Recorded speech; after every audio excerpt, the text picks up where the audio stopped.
Hi everyone, my name is Figueroa, and today I will be presenting on my proposed study, Diaphragmatic Breathing on Heart Rate Variability, a breathing treatment on anxiety or stress for psychological Ph.D. students working on their dissertations.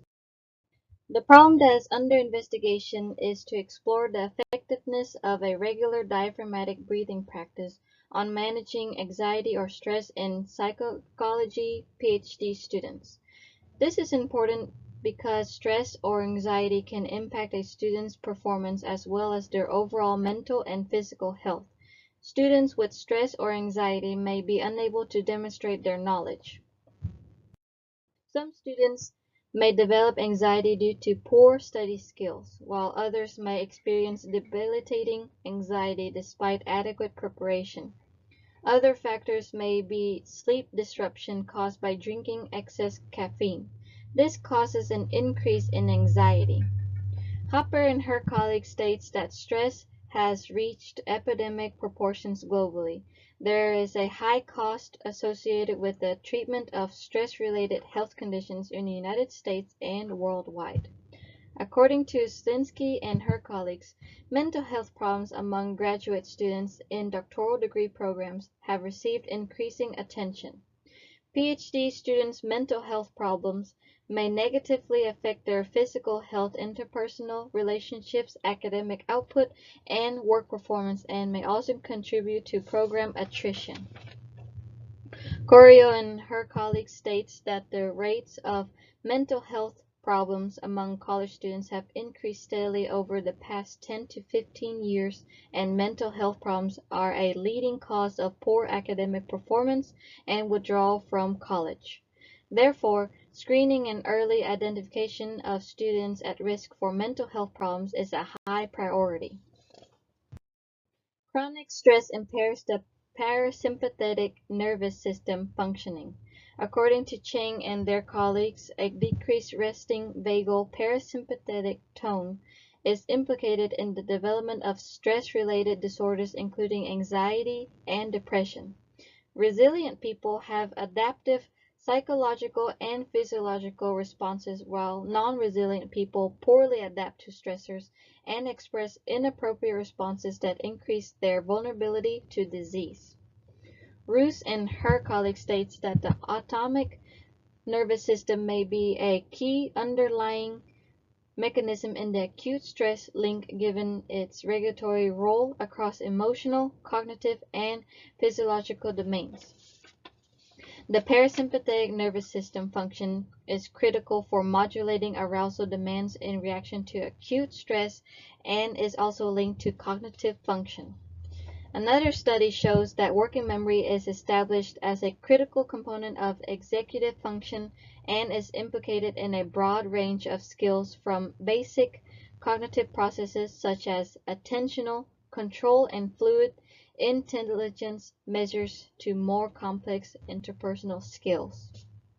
Researchers from another study states that the incidence of chronic stress is particularly prevalent and demands various coping strategies for handling tension, anxiety, depression, and even hostility. Heart rate variability is an indirect measure.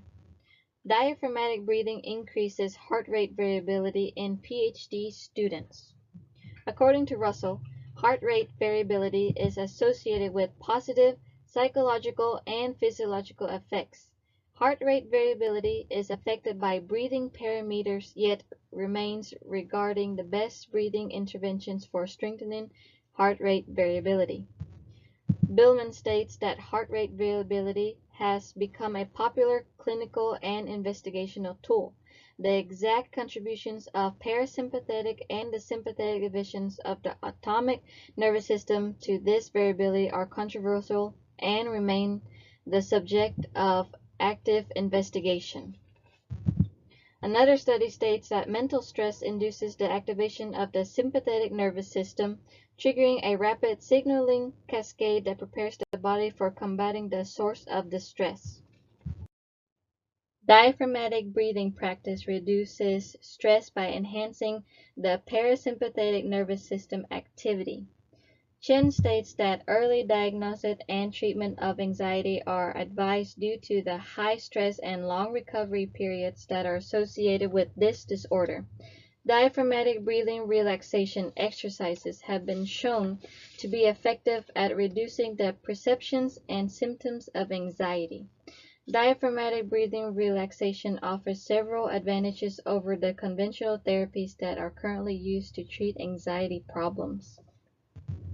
Another study shows that diaphragm is one of the major respiratory muscles and its function is vital for proper respiration. Therefore, diaphragmatic motion in breathing directly and indirectly affects the sympathetic and parasympathetic nervous system and also influences motor nerve activities and brain mass. Ma and her colleagues states that breathing practice have revealed to be an effective non-pharmaceutical intervention for emotion enhancement, including a reduction in anxiety, depression, and stress.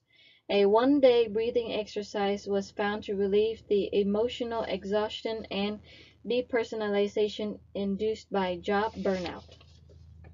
According to Liu, recent studies have demonstrated that first-line nurses involved in the COVID-19 crisis may experience sleep disturbances, as breathing relaxation techniques can improve sleep quality, anxiety, and depression. The effectiveness of diaphragmatic breathing relaxation training for improving sleep quality among nurses. Diaphragmatic breathing relaxation is a useful non-pharmaceutical treatment for improving sleep quality and reducing anxiety among first-line nurses involved in the COVID-19 outbreak. The independent variable for this study is diaphragmatic breathing, and the dependent variable is heart rate variability. This research study is a repeated measures experimental design. It is predicted that psychology Ph.D. students working on their dissertations who participate in a 15-week daily diaphragmatic breathing practice will demonstrate an increase in heart rate variability, the post-test, compared to the baseline measures at pre-test.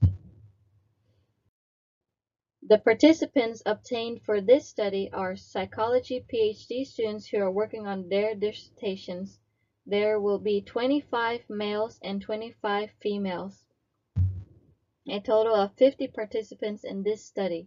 The average age of the students will be about 25 to 64 years old.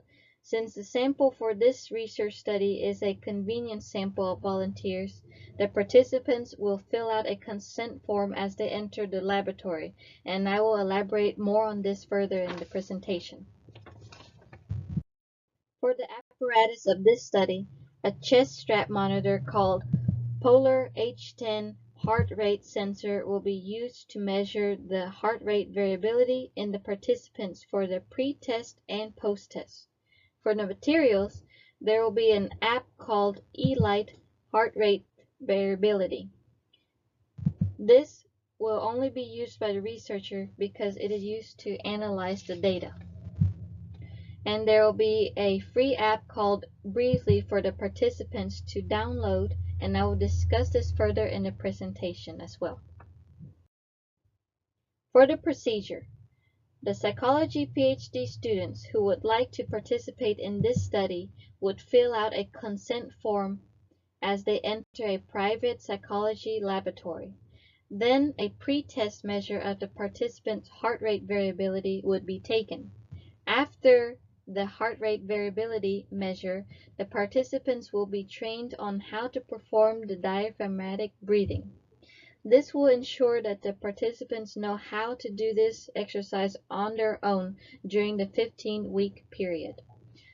The most important steps in the diaphragmatic breathing are the participants will be sitting in a comfortable position. Then they will breathe in deeply and exhale slowly. This step needs to be repeated 3 times for 3 times a day.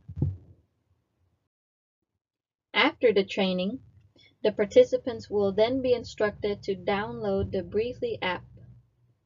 preferably on their phones, and they will be instructed to set a reminder in the app that reminds them to do the diaphragmatic breathing exercise 3 times a day, every day, for 15 weeks.